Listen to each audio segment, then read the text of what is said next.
Masih mengenai Attention Deficit Hyperactivity Disorder, kali ini kita akan membahas tentang ADHD pada orang dewasa. ADHD sering dikaitkan dengan anak-anak yang hiperaktif dan sulit fokus. Namun penting untuk diingat bahwa ADHD tidak hanya dialami oleh anak-anak, tetapi juga oleh orang dewasa. Meskipun gejalanya mungkin berbeda, akar masalahnya tetap sama, yaitu gangguan dalam fungsi eksekutif otak yang mengatur perhatian, kontrol impuls, dan pengaturan diri. Mengapa penting untuk memahami ADHD pada orang dewasa? Pertama, meningkatkan kesadaran akan membantu kita semua mengenali tanda-tanda ADHD, tidak hanya pada anak-anak, tetapi juga pada orang dewasa di sekitar kita. Kedua, memudahkan diagnosis. Dengan pemahaman yang lebih baik, orang dewasa yang mengalami gejala ADHD dapat lebih proaktif dalam mencari bantuan medis dan mendapatkan diagnosis yang lebih akurat. Dan yang terakhir, meningkatkan kualitas hidup. Dengan diagnosis yang tepat dan pengobatan yang sesuai, individu dengan ADHD dapat mengelola gejala mereka, meningkatkan produktivitas di tempat kerja, membangun hubungan yang lebih sehat, dan pada akhirnya mencapai kebahagiaan yang lebih besar. Gejala ADHD pada anak-anak seringkali sangat mencolok dan sulit untuk diabaikan. Bayangkan seorang anak yang terus-menerus bergerak, sulit duduk diam di kelas, sering menyela pembicaraan teman, atau sulit fokus pada tugas sekolah. Mereka sepertinya memiliki energi yang tak terkendali dan sulit untuk diam. Sedangkan gejala ADHD pada orang dewasa seringkali tersembunyi dan mudah disalahartikan sebagai kurangnya motivasi atau kemalasan.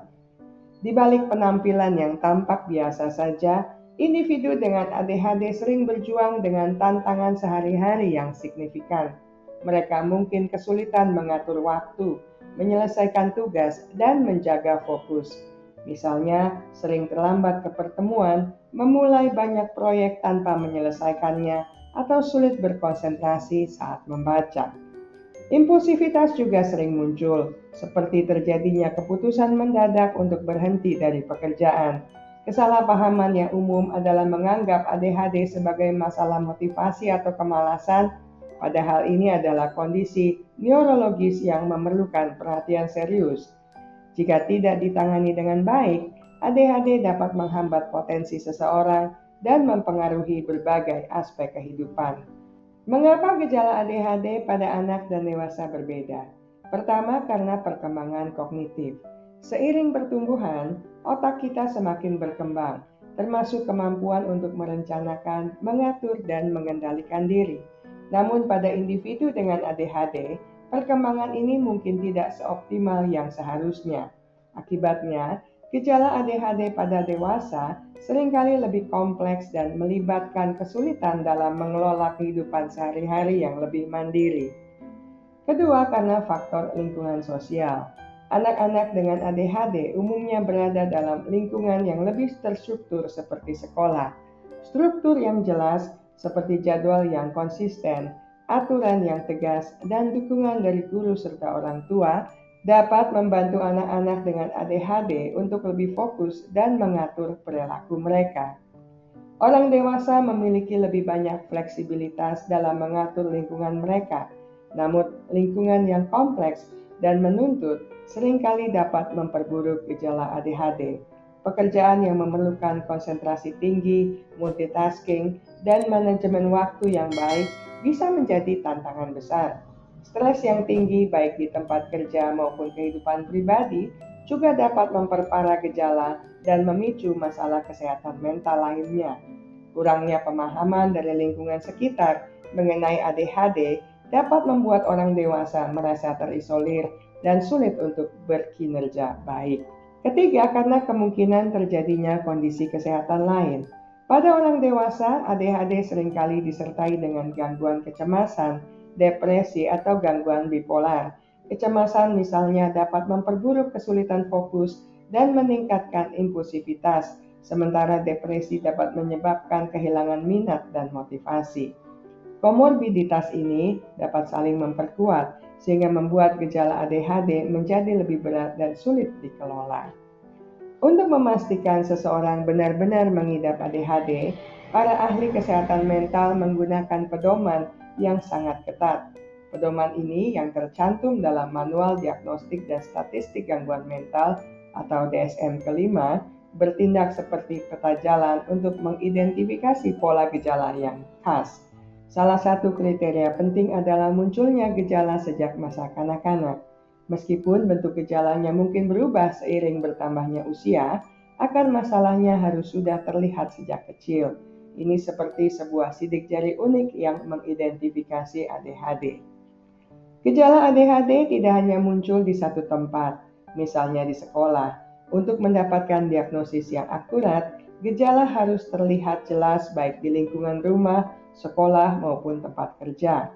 Ini menunjukkan bahwa masalah ini bukan sekadar reaksi terhadap situasi tertentu, melainkan bagian dari pola perilaku yang lebih luas. Gejala ADHD tidak hanya sekadar mengganggu, tetapi juga harus cukup parah untuk menghambat kemampuan seseorang dalam menjalankan aktivitas sehari-hari. Baik itu kesulitan menyelesaikan tugas di sekolah, kesulitan menjaga hubungan sosial, kesulitan mempertahankan pekerjaan, dampaknya harus signifikan.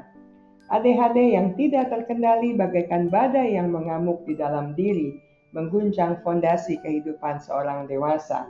Dunia kerja menjadi seperti medan perang yang melelahkan. Tugas-tugas yang menumpuk terasa seperti gunung yang tak tertembus.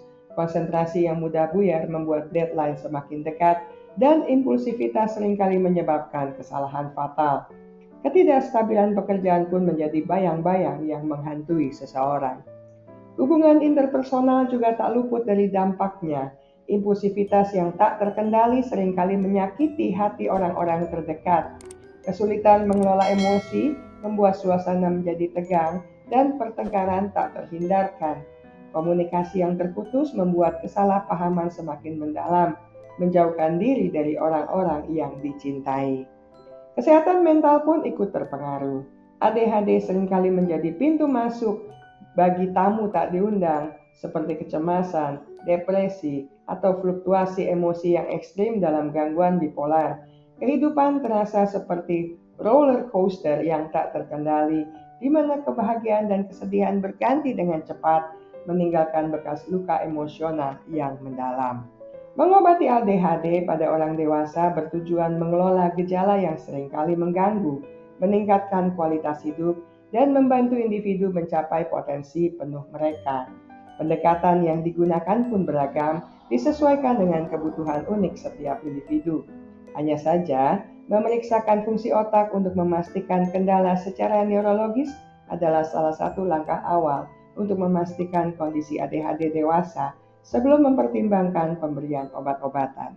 Stimulan seperti Ritalin atau Adderall sering menjadi pilihan pertama. Obat-obatan ini bekerja seperti booster untuk otak, meningkatkan konsentrasi dan mengurangi impulsivitas. Namun bagi sebagian orang, stimulan mungkin bukan pilihan yang cocok. Non-stimulan seperti Strattera bisa menjadi alternatif yang efektif. Terapi perilaku kognitif mengajarkan individu untuk mengendalikan pikiran dan perilaku mereka sendiri. Bayangkan seperti menjadi kapten kapal yang mengarahkan pikiran ke arah yang benar. Dengan CBT, individu belajar teknik manajemen waktu, pemecahan masalah, dan relaksasi. Ini seperti memberikan peta dan kompas untuk navigasi di lautan kehidupan. Pelatihan keterampilan sosial membantu individu membangun jembatan dengan orang lain. Ini seperti belajar bahasa baru untuk berkomunikasi dengan efektif dan membangun hubungan yang sehat. Dengan keterampilan ini, individu dapat mengatasi konflik, bekerja sama dengan tim, dan merasa lebih percaya diri dalam berinteraksi dengan orang lain. Terapi okupasi membantu individu menemukan ritme yang tepat dalam kehidupan sehari-hari. Seperti mengatur orkestra, setiap instrumen atau aktivitas harus dimainkan dengan harmoni. Dengan terapi ini, individu belajar mengatur waktu, memprioritaskan tugas, dan mengembangkan kebiasaan yang sehat. Pada akhirnya, mengikuti program coaching menolong individu untuk menggali potensi diri, menetapkan tujuan yang realistis, dan membuat rencana aksi untuk mencapainya. Saya selesai sampai di sini. Kita akan bertemu lagi di minggu mendatang dengan topik menarik lainnya. Terima kasih untuk kesetiaan Anda bersama channel Bahas Psikologi. Ingat baik-baik, kesehatan mental Anda sangat berharga. Jagalah, pertahankanlah dengan sekuat tenaga.